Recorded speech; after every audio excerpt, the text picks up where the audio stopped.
So have you thought about doing a home renovation or maybe flipping a house?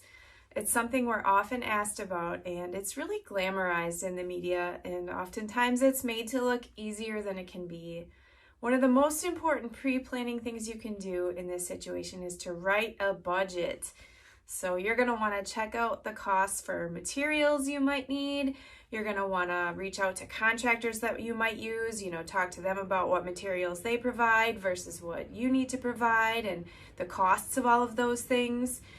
You'll also want to know, like if, for example, you're doing a flip home, is there a mortgage payment you need to consider? Are there insurance costs or utilities that you'll pay for while you own the home?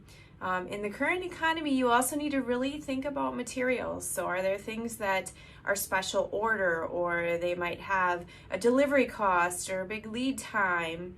I also suggest adding a buffer to your budget. So usually a good 10 to 15%, because the likely thing is that you're going to run into some unexpected surprises. Once you tear apart your home, there's always the risk of something that, wasn't planned for, needs to be addressed, another issue, something you can't do, or maybe a change in scope of the project once you kind of open up whatever it is you're doing, the walls, the floors, things like that. But my biggest suggestion on the budget is just to make sure that you're honest with yourself. So really paint an accurate picture, the most accurate picture that you can.